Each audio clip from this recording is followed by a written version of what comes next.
Hello everybody! Alrighty. In this video, we're going to be talking about parametric equations. So usually it is with respect to time. Sometimes it's with respect to change in angle, like they'll have it in terms of theta or whatever. But really, truly, these things allow us to, for the most part, not for the most part, but really, yeah. If I kick off my shoe, right, and I say I kicked off my shoe, probably it went in this direction because that's how I drew it. But what if it was going backwards, right? So that's what parametrics will allow us to do. They will allow us to say, hey, the dude was standing over here. His shoe went that direction. He threw it and it followed this path. Maybe when x was 4 and y was 5, based on where we decided to put our origin, this was when time was equal to 1 second. That's a really slow shoe. But it essentially tells us when things are where they are. So if this was the point, I don't know, 2, 6, maybe got to this point when t was equal to 2. So I know based on when things are happening where they end up. That would allow me to throw a ball at this shoe with a certain velocity and a certain release angle and blah, blah, blah, blah, blah, and be able to pick out, hey, I know at 2 seconds it's going to be at this position. So I'm going to make sure I have something that intersects it at this position.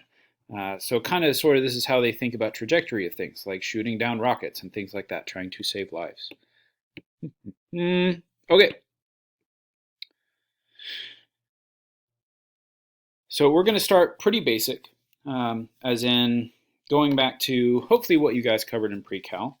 Some of you guys had COVID year, but this should be the last semester of it, hopefully. All right. But graph and eliminate the parameter. So if I want to graph this thing, the parameter is time. Things are happening with respect to time. That is what I will call the parameter in this case. So if I want to graph it, let's just kind of see how these things work. And I'm going to make a table, go back to like algebra 1. So I'm going to say when t equals 0, when it equals 1, when it equals 4, and 9. So the x values are just the square root of the t value. So 0, 1, 2, 3. And the y's are t plus 1. So 1, 2, 5, and 10. Now if I were to graph this thing, pull in a grid real quick.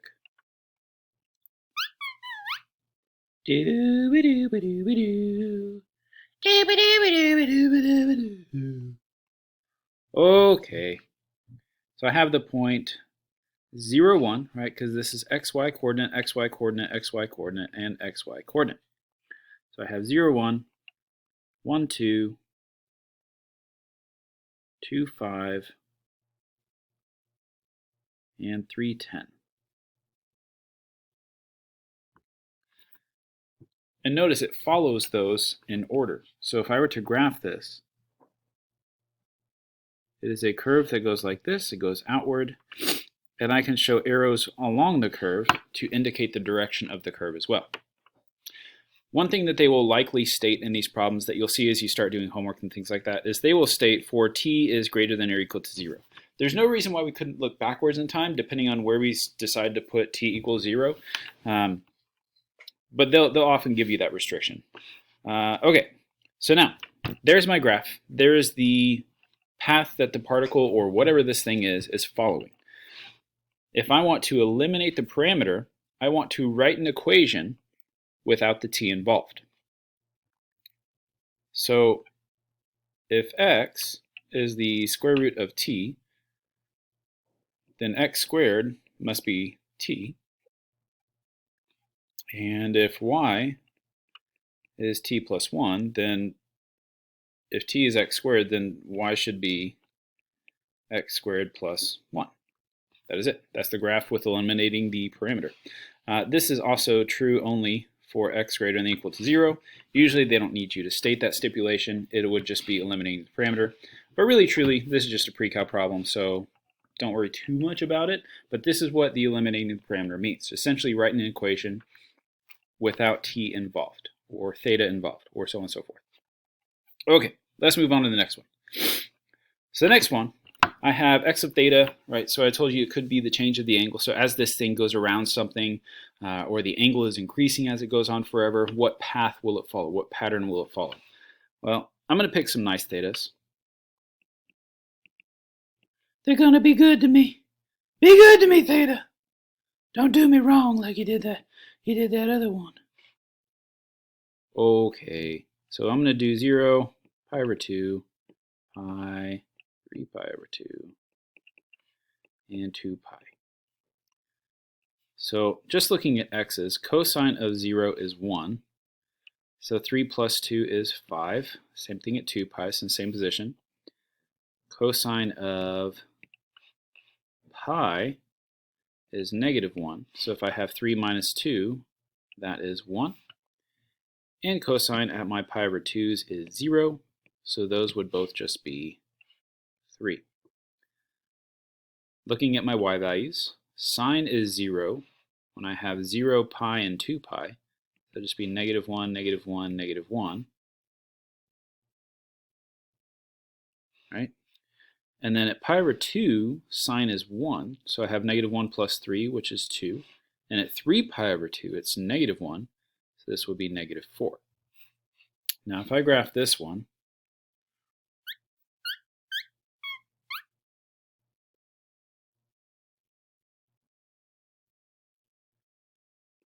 so I have 5, negative 1. Is that 5? 1, 2, 3, 4, 5. Yeah, that's 5. Okay. Grid just looks weird. Negative 1, right? 3, 2.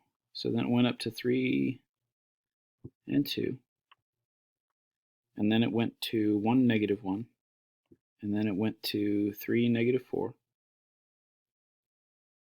And then it went back to my original position. And it always will, because it's going around in a circle. Or what really is an ellipse. And I can indicate the motion that it is going around in this direction. Christmas time. You can graph more points in there to really show the curvature of the ellipse, because I think when I did this in class, I only did this many points, and some students were thinking it was like a parallelogram or something, but it doesn't just go straight there. You can graph more points and you'll see the curvature of these things. Okay, so now the eliminating the parameter part, the issue comes in with this sine theta, cosine theta. But I don't really want to, if I look at just the x minus 3 over 2, I don't want to use cosine inverse. So if I put that in for here, then I'll have sine of cosine inverse, and it doesn't really work out very well. So I'm going to think of a different relationship. Another one that you learned in pre-cal, the fact that cosine squared theta plus sine squared theta is equal to 1. Now if that's the case, this becomes a little bit easier to work with, because if I solve the x equation for cosine, right, get that cosine by itself, then I can say that cosine is x minus 3 over 2. And same idea with the sine equation. Sine of theta is y plus 1 over 3.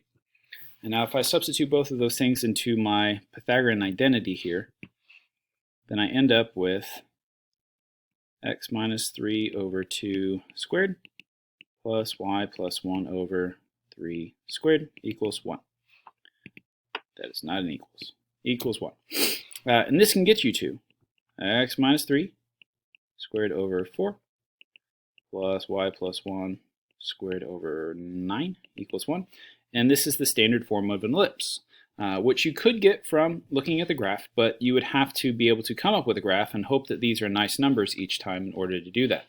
A lot of the times it's easier just to come up with eliminating the parameter by remembering this identity. We can do a hyperbola by doing the tangent squared plus 1 equals secant squared. So you'll do 1 equals secant squared minus tangent squared. And then a circle is just when these two numbers are the same. Okay, moving on. So that's kind of the parametric introduction bit. Essentially, it's just something that shows when something is where it is. That's what we're allowed to do with these. And then eliminating the parameter is just rewriting in terms of x and y only. But that's all just precast stuff, essentially. So what I want to do next is I want to look at the derivatives of these things. I want to do the actual calculus with this bit. So let's say if I want to find what this was, y equals x squared plus 1. If I want to find dy dx equals what? Well, in AB, we learned that we can just take the derivative of y. So derivative of y with respect to x is 2x, right? Easy. But what if I want to do it in terms of t, if I don't want to eliminate the parameter?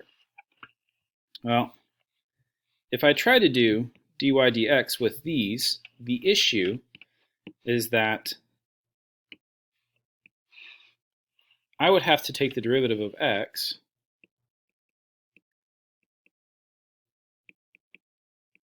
with respect to t.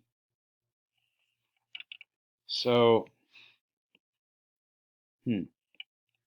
what we can do to get around this, the dy dx in terms of t is the same thing as saying dy over dt divided by dx over dt, because the dt's will divide out and give me just dy over dx.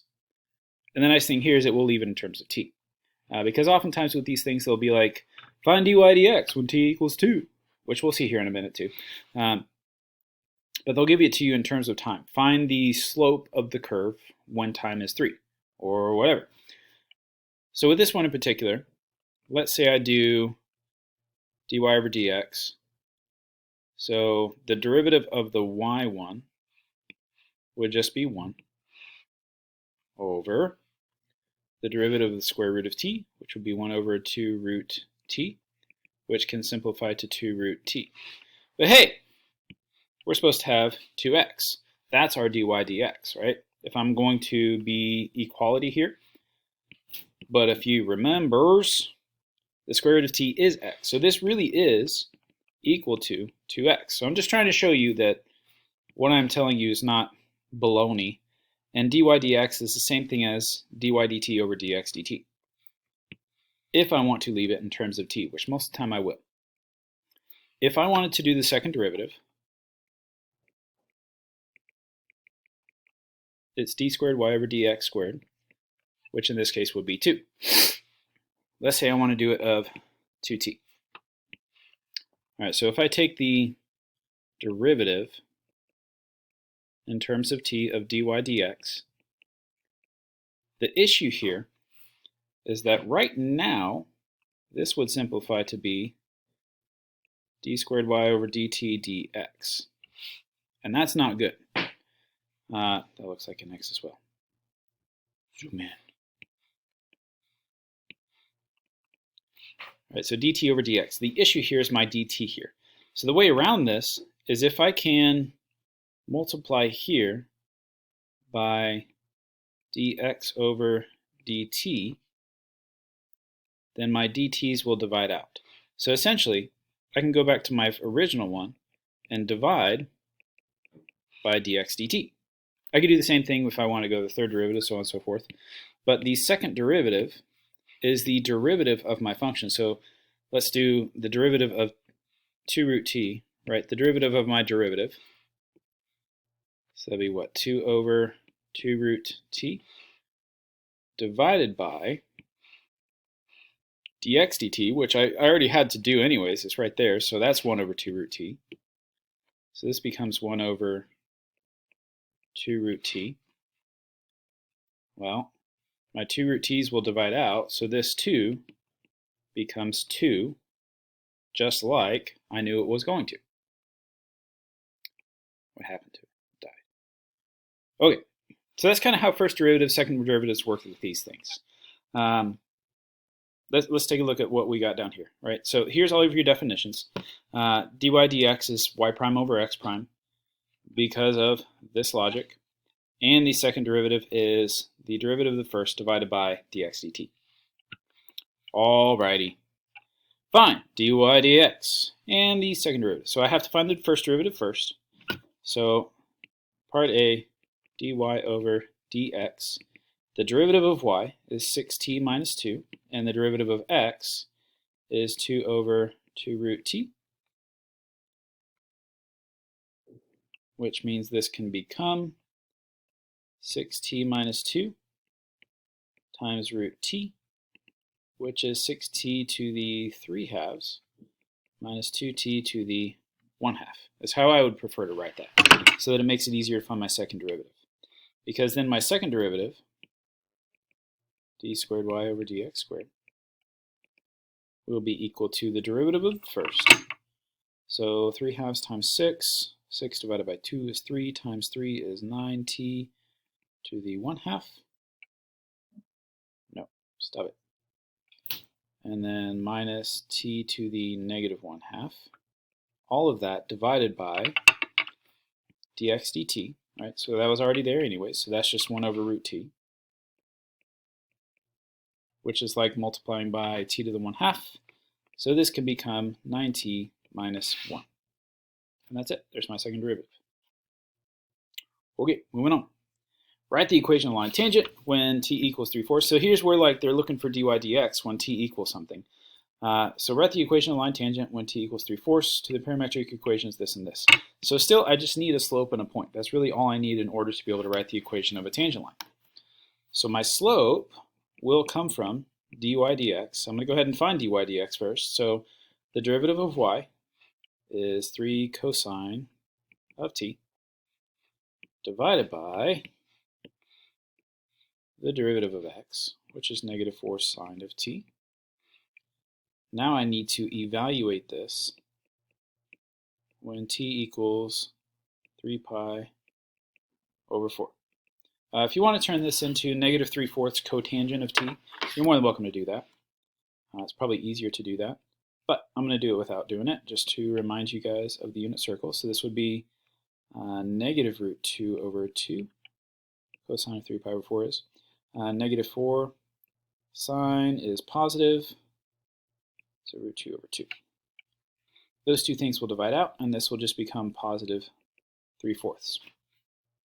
I also need x of 3 pi over 4 to get my x coordinate, which is 4 times negative root 2 over 2. And y of t is 3 sine. So the equation of my tangent line, y equals the y1 would be 3 root 2 over 2 plus my slope, x minus, so plus 2 root 2 when I simplify this to negative 2 root 2. And that's it. This is the equation of my tangent line when t equals 3 pi over 4. Okey-doke. All right, so next thing we're going to talk about is the arc length of a curve. And what that means is essentially the total distance traveled. So if I have a curve, something like this, and I want to figure out, hey, how long is my curve? Oh, I missed it. How long is that curve right there?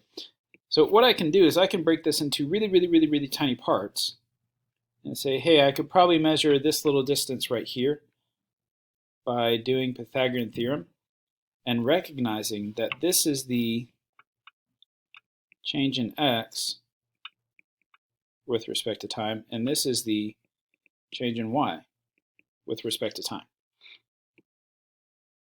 Well, by Pythagorean theorem then, this little distance will be the square root of dx dt squared plus dy dt squared. All right, so there's my little tiny distance, but my issue is that I want it over this entire length. Well, the cool thing about calculus is that the integral is a summation. Right? So if I do the integral from a to b, so the integral from a to b of this distance formula, the square root of the change in x squared plus the change in y squared in terms of t. That will give me the arc length of this curve.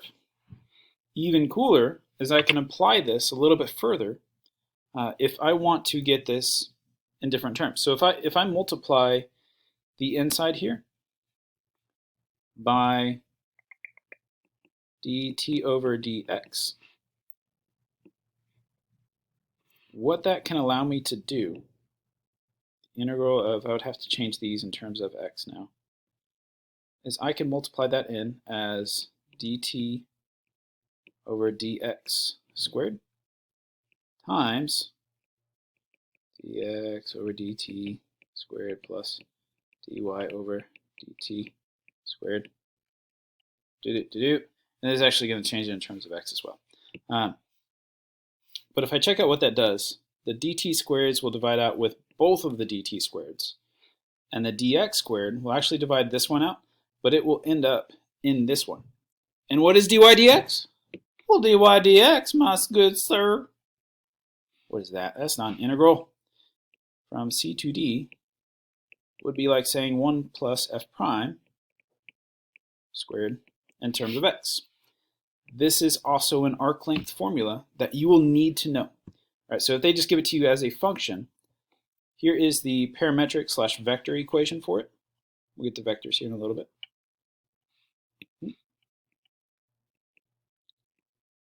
The square root of 1 plus f prime squared dx. This is the other form that you will need to know, where they give you a function and they're asking for the arc length of the function. That's how you find it. Okay, write an integral to find the arc length on the given interval. So really all that I need, they gave me the time, 0 to 1. I just need dx dt, and that will be 2t. And I need dy dt, and that will be 12t squared.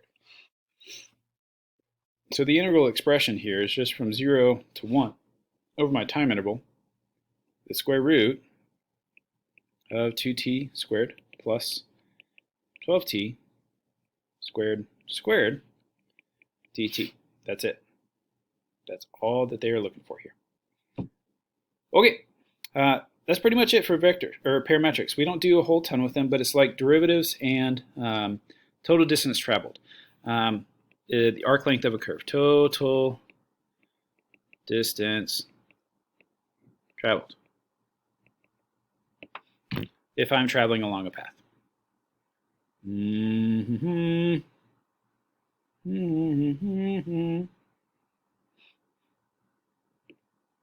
I can't think of anything else I want to add. Okay, have a good day. See y'all soon. Bye.